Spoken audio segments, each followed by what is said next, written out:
FedEx Flight 705. Positive rate. Gear up, please. A routine trip from Memphis, Tennessee to San Jose, California. Little do the crew know, they will soon have to defend themselves against a vicious attack. God, I Flight 705 will never reach its destination. We've had an attempt to take over. Investigators will uncover a meticulous plan and a desperate motive.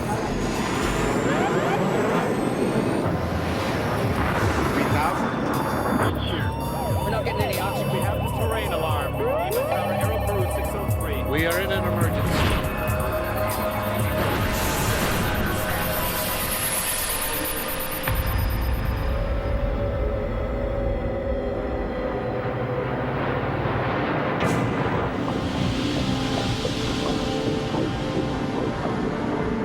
April 7th, 1994. Worldwide headquarters of Federal Express in Memphis, Tennessee.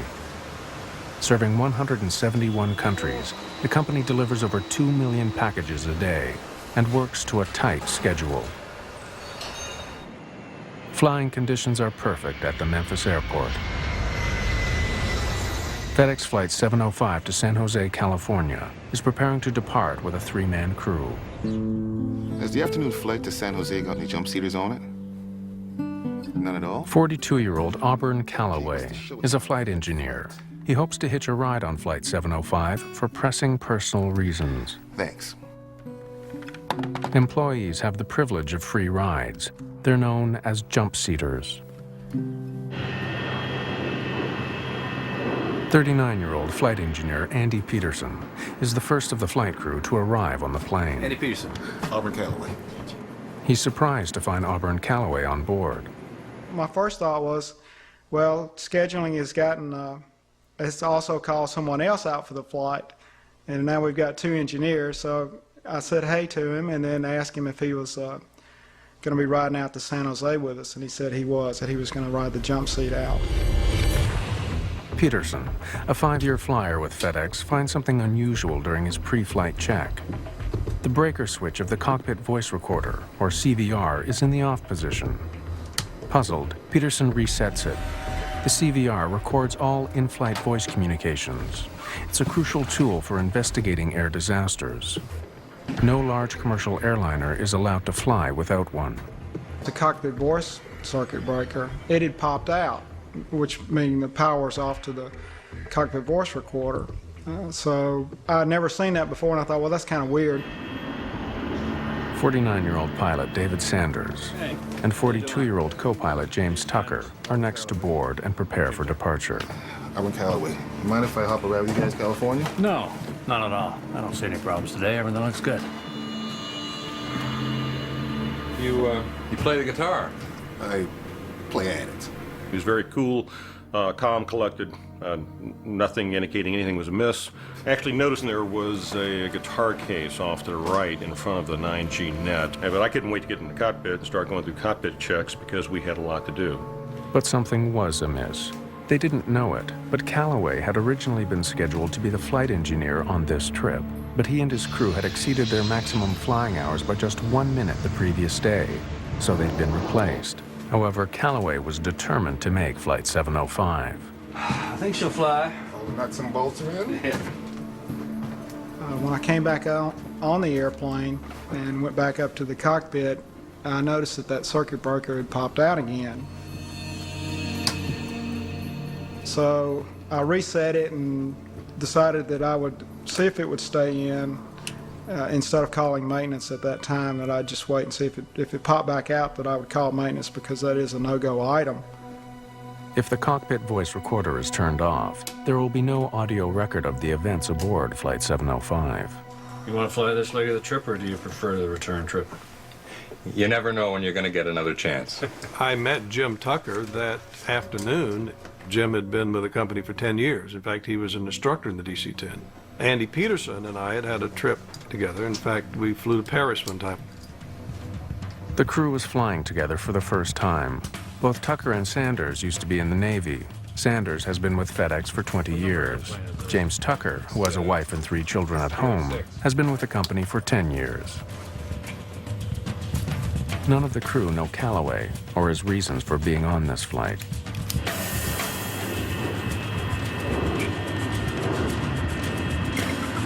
Express 705, heavy runway 27, clear for takeoff. Express 705 cleared for takeoff. Lights if you want them.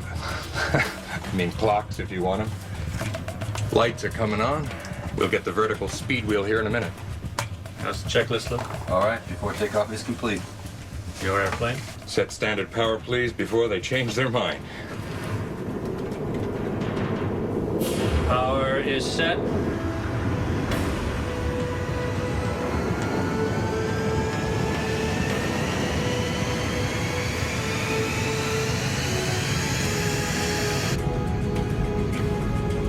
Knots.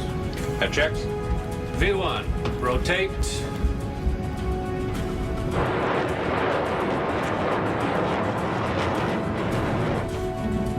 Positive rate. Gear up, please. FedEx Flight 705 is airborne and westward bound. The weather to California is clear. If all goes as planned, they'll be back home within 10 hours. But back in the cargo area, Auburn Calloway is launching a different plan. A plan he's been shaping and reshaping for several days. Like the brilliant chess player he is, Calloway has thought out all his moves. Being bounced from the crew of Flight 705 today was an unexpected glitch, but nothing he can't cope with.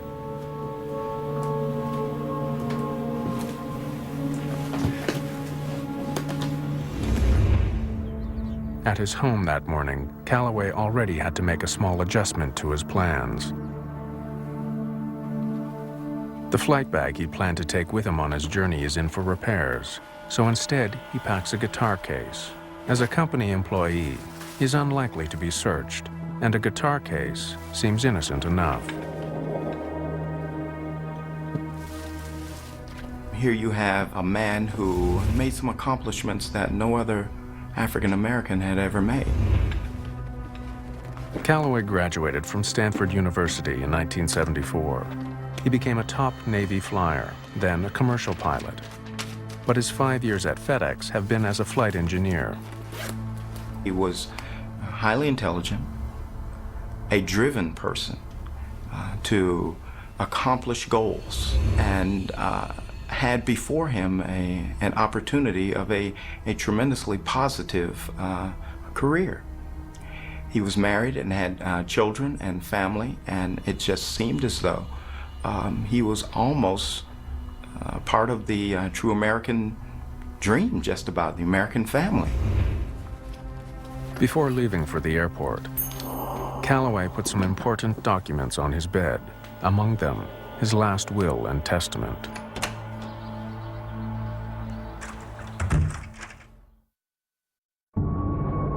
FedEx Flight 705 is several minutes outside of Memphis, still climbing and passing through 5,800 meters. Jim Tucker is flying the airplane by hand and enjoying the clear afternoon skies.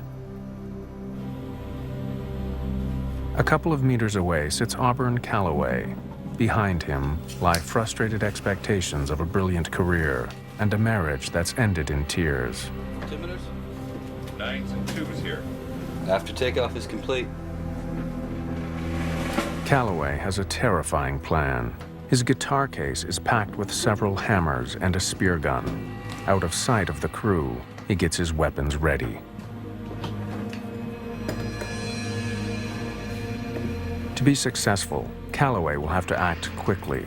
Speed and strength will be critical. Calloway is a former Navy pilot and a martial arts expert, so speed and strength come as part of the package.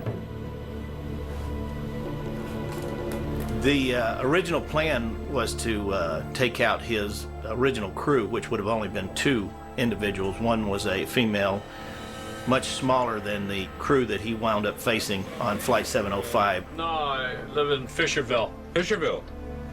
Great spot. I had the cockpit door locked open, and I noticed that Calloway was walking up into the cockpit. I just caught him out of the corner of my eye and basically saw his, his arm coming up, and I thought, well, he's just coming up to sit and talk with us for a while.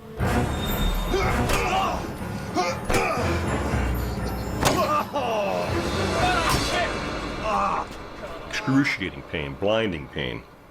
So much, in fact, that I never lost consciousness, but I lost useful consciousness for at least 45 seconds. A blow to the head will rattle the brain. It will shake it enough that the electrical connections momentarily are not working, and it can be anywhere from a complete, irretrievable loss of consciousness to simply a stun, or to what he describes as a period of time where he was somewhat aware of what was going on, but could not respond to it. I was slumped back like this, and he looked, I remember, right in my eyes as he passed over. It was almost probably like, well, the lights are on, but there's nobody home here. This guy is out of action, so I'll move on to the next person. The crew is in shock and confused. What I saw was simply a face and his eyes and an object coming down at me. I didn't discern any emotion or hate or anger. I just saw a threat, and I didn't really know what the threat was, because it's so shocking. And for a crew member who is a pilot in uniform to attack another pilot is unheard of in the airline industry. Although terribly injured, the crew was still alive. Get him! Get him! Get him! Calloway hurriedly leaves the cockpit. Unaware of each other's injuries, Peterson and Tucker start to act. Calloway has a backup plan. The spear gun stashed outside the cockpit is a deadly weapon. Sit down! Sit down! Get back to your seats! This is a real gun, and I'll kill you! There was a loud ringing in my ear, and I was a little unbalanced. But I saw this spear gun, and I thought, well, the only thing I can do is try to grab it. So I grabbed the spear. It sticks out of the spear gun about, 4 inches or so. So I grabbed it right behind the barbs and tried to hang on to it real tight. Tucker does something that Calloway is not expecting.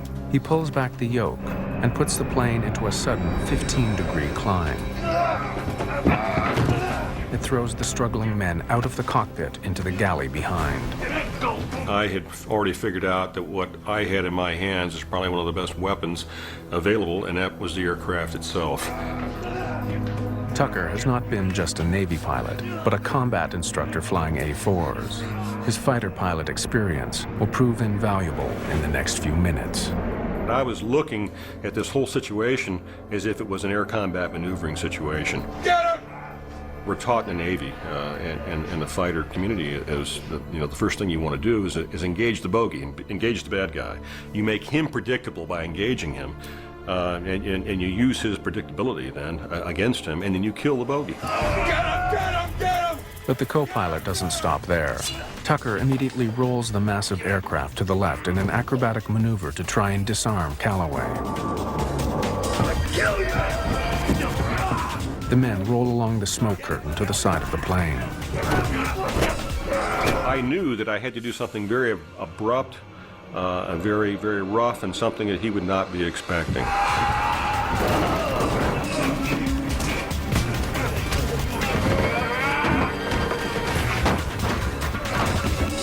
Get him! Tucker has no idea whether rolling the plane is helping Sanders and Peterson as they try to restrain Calloway. The fight continues with the men pinned to the side of the plane. The crew members are rapidly losing blood and strength. Tucker continues to execute the roll while trying to maintain a visual reference outside the captain's window. Get him, Andy! I got the airplane! So you roll the airplane over on its back and pull through completely in the vertical. But at this particular point, if I'd rolled the airplane over on its back, I wouldn't really be able to see what I was doing. This is not a bubble canopy that you have over the top. You're actually looking out. It's got expansive windows, but nonetheless, you roll this airplane over on its back, you can't really see that much of what you're doing. So I rolled it to about 140 degrees where I could still see out over the side as the airplane's nose was starting to come through. Hoping to keep Calloway off balance, Tucker rolls the huge DC-10 to 140 degrees, almost on its back. Commercial aircraft are never meant to roll more than 60 degrees. The men continue their fight on the roof of the aircraft. Calloway wrenches the hammer in his hand free and hits Sanders in the head. Tucker decides to put the plane into a steep dive. A risky but cunning move.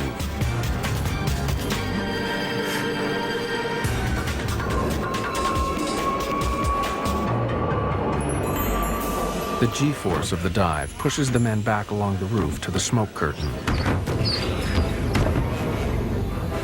The plane is traveling at a very dangerous speed. Tucker is making demands of the aircraft for which it was not designed.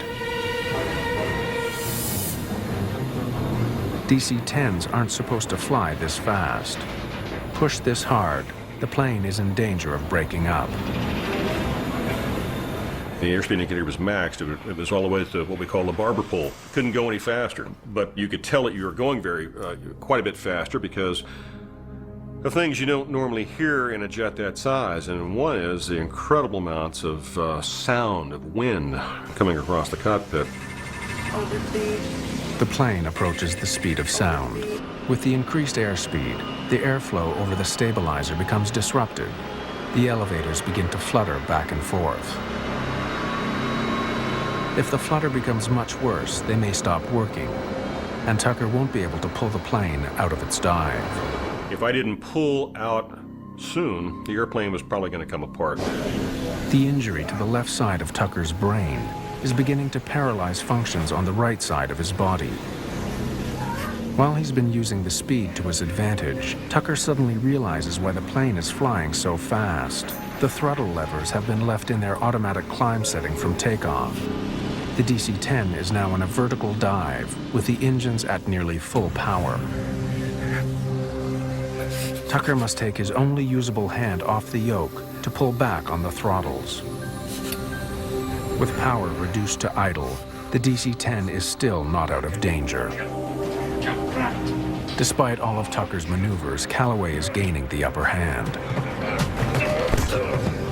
Calloway hit me with the third blow, which was in the top of my head, nearly rendered me unconscious. I began to gray out. At that very same time, it occurred to me we might lose this thing. As Tucker starts to pull the plane carefully out of its dive, the elevator flutter increases. Balance panels, counterweights that help the pilots manipulate the elevator, break free and begin to wrinkle the skin of the stabilizer. Tucker pulls back on the yoke. If he pulls back too hard, he's worried all the surfaces on the tail section might come off. Sanders' strength is nearly spent, and Peterson's head is bleeding profusely from his ruptured temporal artery. Somehow, they manage to pin their attacker down. The G-forces began to be reduced as he began to level off from pulling out of the dive. I saw the hammer in Calloway's hand. I then reached for the hammer with both my hands and pulled the hammer out of his hand. Sanders believes this is a turning point. Spear! Spear! The plane is safe for the moment.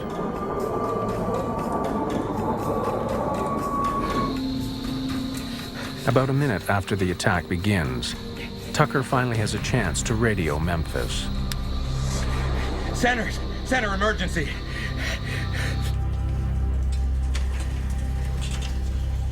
Air traffic controller Kent Fleshman and his trainee receive Tucker's emergency request. Aircraft with emergency, say again. Center. Aircraft with emergency, say again. Listen to me. It's Express 705. I've been wounded. We've had an attempted takeover Aboard the airplane. Give me a vector, please. Back to Memphis at this time. Hurry. Express 705, fly heading 095, direct Memphis. 095. direct to Memphis. Get me an ambulance and alert the airport facility. Hey, Memphis, you still with me?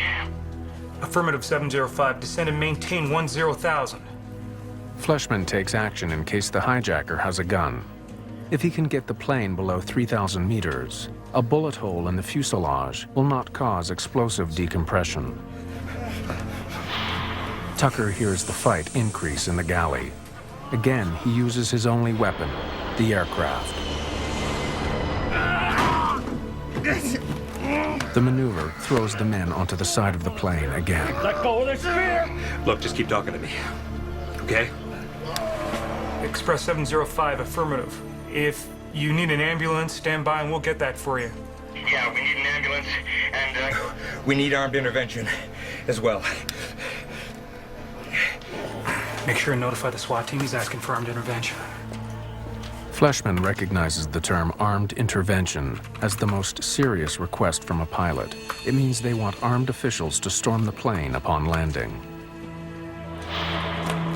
Memphis approach has to be alerted. We have an emergency, Express 705. He's had an attempted takeover on the aircraft. He's had an attempted takeover? Okay. Radar contact, put him on 119.1. Paul Candelino, a 44-year-old veteran controller, now spots Flight 705 on his radar screen. But something is wrong. The plane is heading away from the airport. It looks like the hijacker has seized the plane.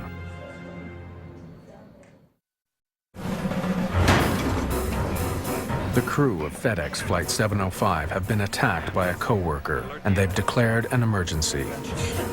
Air traffic control watches helplessly as they fly away from the airport, while the fight for control of the plane continues. Co-pilot James Tucker is pushing the DC-10, his best weapon, to its limits. He now throws the wheel round, flipping the massive plane in the opposite direction. Tucker, drawing on his military experience, reverses the role, keeping his maneuvers unpredictable. Here I am, all alone in the cockpit. The fight is still going on in the back. I don't know who's winning, I don't know who's losing. And that was about the only time I really had time to be frightened. And it was a very horrifying situation at that point, thinking that quite possibly Auburn was winning. 3.5 minutes after the attack, though pinned and injured, Auburn Calloway will not relinquish the spear. The anger was coming in then, and so when I hit him, it was with the intent to disable him and eliminate his ability to fight. Not kill, but to injure him sufficiently that he could fight no more. So when I swung the hammer, it was with all the strength that I had. Sanders and Peterson momentarily subdue Calloway. Put it on autopilot. Get back here. The captain is yelling at Tucker to come and help, but Tucker is the one flying the plane. Express 705. Contact Memphis approach on 119.1. They are aware of your emergency. Jim, quick, Jim. Request a single frequency approach. Single frequency approach, roger. We'll pass that along. 119.1. Put it on autopilot. Come on, Jim, quick. Get back here. But you have to understand that that's probably the strangest request that I've ever had, come my way, because here I am, the only one up front in the cockpit now, and for me to go ahead and get up and go to the back means I've got to, first of all, stand up, which I didn't know until the particular time that I tried to stand up. It was very, very difficult to do so. Jim Tucker, with a fractured skull and only one side of his body functioning, puts the plane on autopilot and struggles out of his seat to help. Okay, wait a minute, I'm coming. Autopilot. But the plane's gyros have not stabilized sufficiently for the autopilot to take over. Okay. Now, no one's flying the plane. 705 Heavy, how do you hear? Paul Candelino tries to establish radio contact with Flight 705, but there is no response. Their radar screens show the aircraft turn to the north, then the west, finally southwest, heading away from the airport. There was only an eerie silence. Anything could be happening on board the plane. As I stepped into the forward cargo area, I was absolutely amazed at what I was seeing. All three of the individuals are completely covered with blood. Auburn Calloway on his back. There are papers everywhere in the back. You can see where the jump seats, which is just a normal commercial airline seat, has had the covers torn off. There's bloody footprints on the top of the ceiling. There are coats that have come out of closets. It's total carnage in the back. Sanders has disarmed Calloway and handed the spear to Tucker. You move up to it. You keep him contained. I'm going to get the airplane. Go get the airplane. They decide that Sanders, the captain, should fly the plane back to Memphis. You take this. Tucker wants the weapons as far away from Calloway as possible and asks Sanders to take them with him to the cockpit. In an emergency situation, it's expected that the captain of the airplane will fly the airplane. I was in somewhat of a daze because of the fight. I wasn't sure of the direction of the airplane. I wasn't sure of the condition of the airplane, but it appeared to be flying okay. I was bleeding excessively from the top of my head. I couldn't see out of my left eye. I thought the fight was over. I mean, I had hit Calloway 4 times in the head with a 20-ounce framing hammer as hard as I could swing it. He had stopped fighting, and he was bleeding, and he looked like he was severely injured. Tucker can't tell anymore whether his hand is gripping the spear. The blows to his head have caused a blood clot on his brain and have damaged his sense of touch. Let me up! Let me up! I won't fight anymore! Please, I can't breathe! Though several gashes have been opened in his skull, Auburn Calloway cannot be trusted. Both crew members know their strength is quickly running out. Sanders, safely back in the driver's seat, must get the plane on the ground, fast. Memphis, can you hear me? Is this Express 705 Heavy? 705 Heavy, yes. Express 705 Heavy, Memphis. Roger, I do hear you. You can proceed direct to Memphis if able. Expect runway 9er. The altimeter is 30.29er. You understand we're declaring an emergency. We need security to meet the airplane. We'll stop on the runway if we can. Captain Sanders, without his glasses and with blood dripping into his eyes, thinks that the plane is on a course back to the airport. But it is still heading southwest, away from Memphis at over 550 kilometers per hour. Roger. Express 705 Heavy, is the situation under control or is it still in progress? We appear to have it under control. Candelino wants to warn the pilot, but he's afraid the crew may still be under attack and trying to mislead the hijackers by flying in the wrong direction. Express 705 Heavy, are you able to turn toward the airport? Yeah, give me a vector. 100 Vector Memphis. Sanders takes the plane off autopilot and sets a course back to the airport. We're turning to the airport now. The situation seems under control, but a potential disaster is only moments away. At the Memphis airport, emergency personnel are moving into position. We need security to meet the airplane. We'll stop on the runway if we can. A FedEx cargo plane is about to land after a would-be hijacker tried to seize control. All members of the crew are badly injured. Paramedic David Teague is one of the first to get the call. They came over the loudspeaker system from the air traffic control center, and I was new to the area, so I wasn't able to understand them real well. But I got the words hijacking and some other stuff, and was advised that there had been a hijacking on an airplane, and then dispatched us out to the runway where the plane was going to be landed. The airplane is heading for the safety of Memphis Airport, but that in itself presents another scary possibility. The aircraft is more than 16,000 kilograms over the recommended landing weight and almost fully loaded with fuel.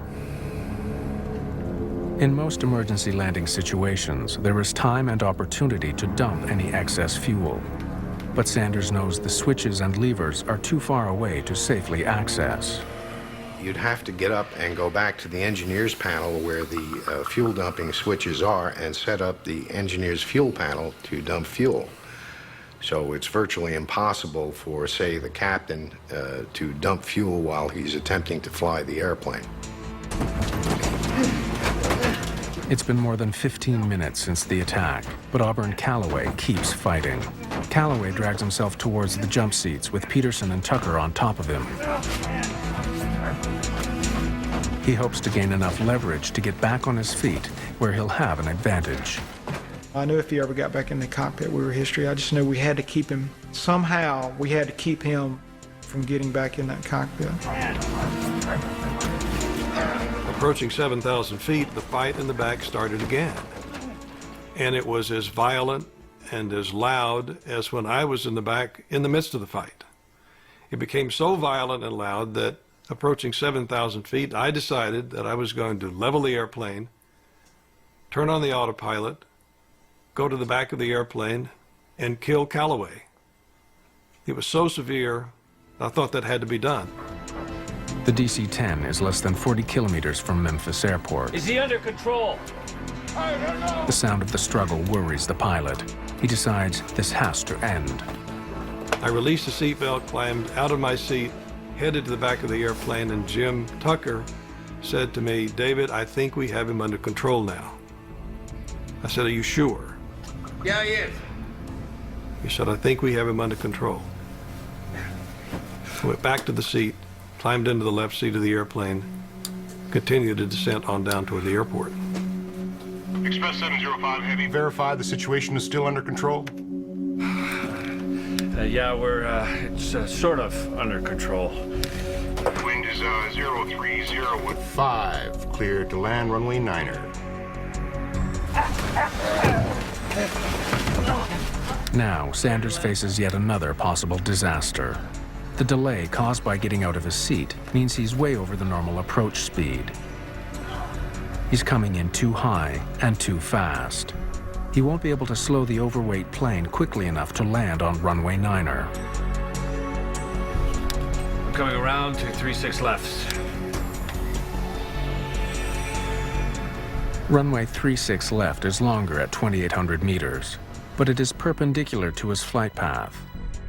To land there, he needs to make a series of turns. Reasonable maneuvers for a fighter jet or a crop duster, but for an overloaded DC-10 with an injured pilot, nearly impossible. First, he must turn 90 degrees to the right, fly parallel to the runway, and then execute a tight 180-degree turn. All of a sudden, he just turned it up on his wingtip, looked like a fighter jet, and put it in a real tight turn, and then disappeared down behind the terminal. When he got down low enough, we couldn't see him. And at first, I thought he might have crashed because there was some construction going on the airport at that time, and there was some smoke coming up south of the terminal, kind of where we were going. A hammer is lying in the galley. The men struggle to reach it. This could be Calloway's last chance to gain control. Sanders has turned 90 degrees to the south, flying parallel to runway 36 left. With flaps extended and landing gear down, Sanders is still coming in too fast, and he's being bombarded by computerized auto-warning alarms. The runway is almost 1,000 meters longer than a normal DC-10 needs to land safely, but Flight 705 is too heavy. Even this runway may not be long enough.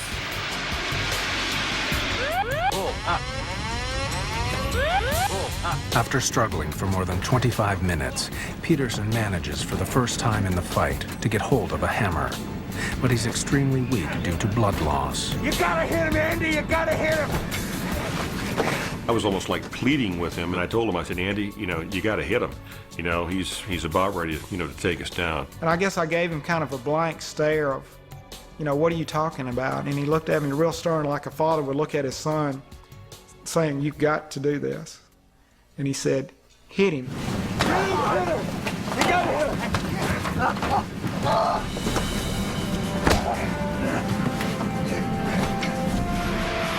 The DC-10 is only meters above the runway, traveling at 212 knots. Sanders can only hope he won't explode the tires or crash beyond the runway.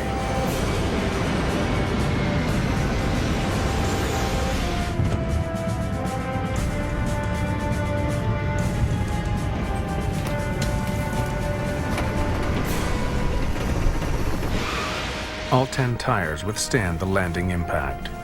Captain David Sanders has landed the plane with only 300 meters of runway to spare.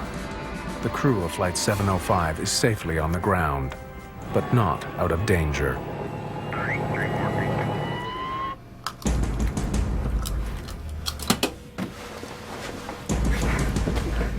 Blow the door.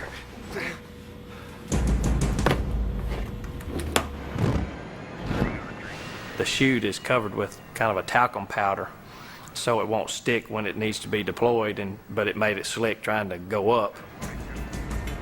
The police and firemen tried to climb up the slide. One fireman made it almost all the way to the top, and I leaned out the door of the airplane and pulled him on board. Who's the bad guy? That's the attacker. There was blood all over the floor, all over the ceiling.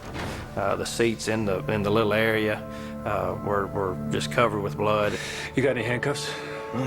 If not, you better get some, because that son of a bitch is still dangerous. I need handcuffs. Can you throw me some handcuffs?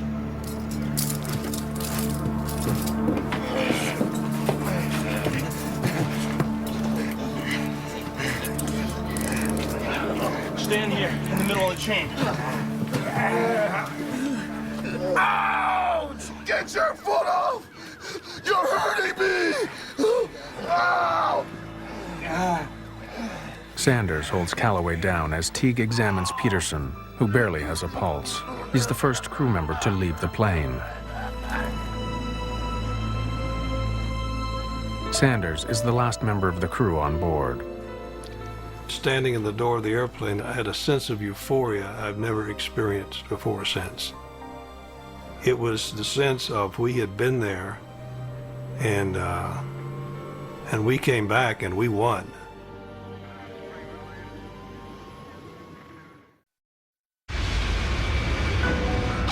Due to the strength and courage of its crew, a FedEx DC-10 has safely landed back home. The three men have weathered the attack of a coworker, but they're badly injured. Co-pilot Jim Tucker has bone chips driven into his brain. Flight engineer Andy Peterson's life is in danger from massive blood loss. Both are in critical condition. The wounded men are rushed to the regional medical center at Memphis. The pilot, Dave Sanders, shares an ambulance with Tucker. It is only during this ride that he realizes the extent and severity of his co-pilot's injuries.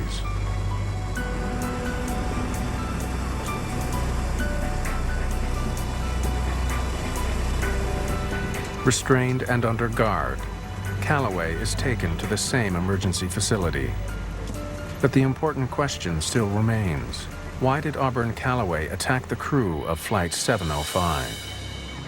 The full story is beginning to unfold. Divorced in 1990, Auburn Calloway still tries to support his ex-wife and their two children and wants to secure their financial future. He was very interested in the welfare of his children, very interested that they not live the kind of childhood he had lived. The evidence for a suicidal mission against FedEx grows as investigators search the aircraft and find a letter to Calloway's estranged wife. Dear Pat, I want you and the kids to know that I lived for you. I thought of your welfare every day.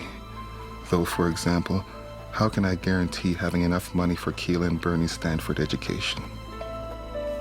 He was obsessed with his financial well-being. He was interested in his children. I tend to believe he's interested in his marriage. And I know his marriage was coming apart, or had come apart, basically, at the time of this incident.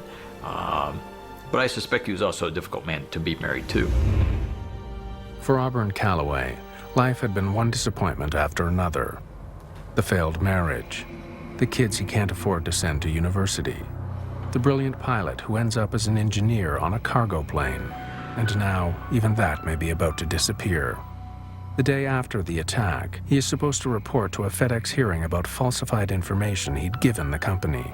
During our investigation, it appeared that he had overestimated the number of hours of flight experience that he had, and that the company was taking a look at this.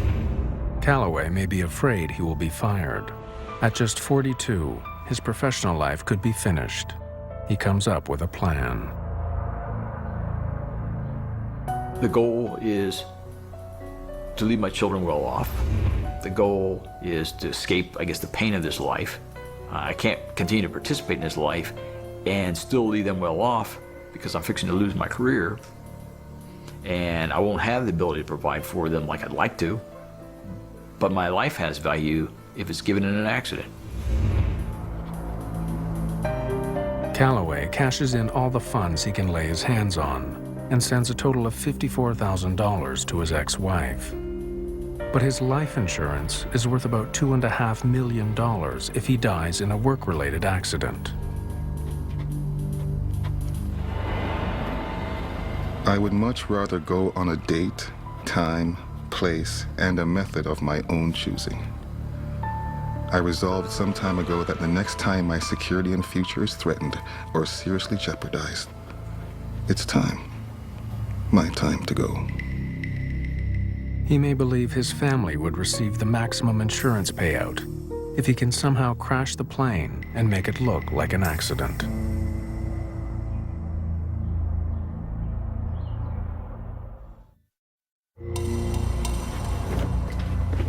Investigators have uncovered a chilling plot.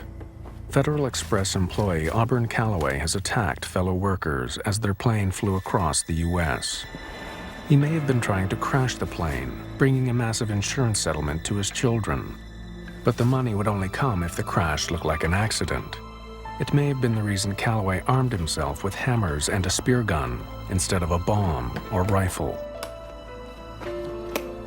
I believe it would have been impossible to tell the difference in the type of injuries that a hammer would have made with the type of injuries that you might sustain in a large crash.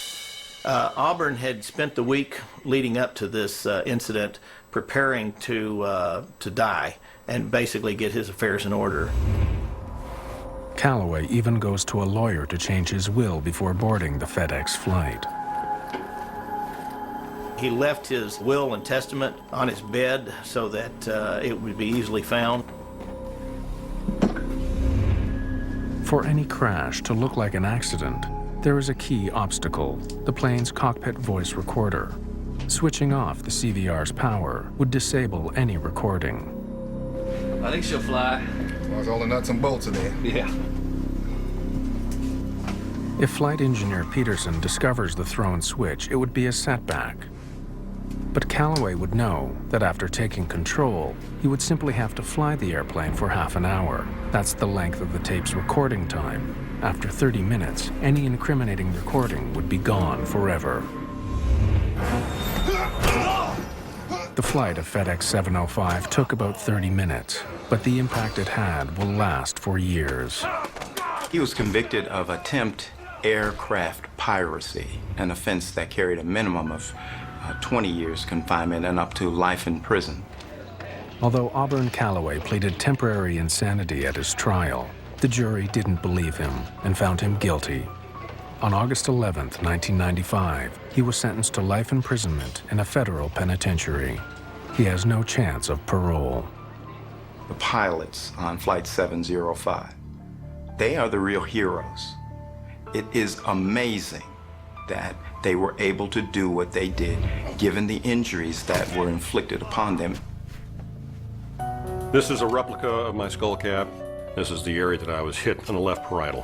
For a year and a half, I was actually walking around in this configuration. It took 2.5 years to recover completely because I had to learn how to walk, talk, and chew gum all over again. I had 3 major operations. I operated on him twice more after his initial injury and then followed him through his rehabilitation. They can fashion a piece of material to fit the exact size of the defect, the shape of the skull, and of course the thickness of the skull as well. It's a blown acrylic called an HTR, or hard tissue replacement. On May 26, 1994, the crew of FedEx Flight 705 was awarded the Airline Pilots Association Gold Medal Award for heroism, the highest award a civilian pilot can receive. However, because of the legacy of their injuries, none of the crew has been certified as medically fit to fly commercially. I always thought, I'm going to fight, I'm going to overcome this thing. Except that that's when they found out that I had a slight seizure disorder. I'm seizure-free, but it's because I had to take medication. And the only way for me to be able to fly without somebody with me is to be off of medication. At this particular point, it's been it's been ascertained that I'll never be able to do that. I'll be on medication for the rest of my life. I miss the flying. Every time I see an airplane go over, I wonder where it's going.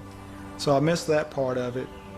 But I really cherish the fact that, I'm still alive and able to be with my family. The bond of pilots and what you do together in the airplane and outside the airplane, all that, I miss that. I miss it very much.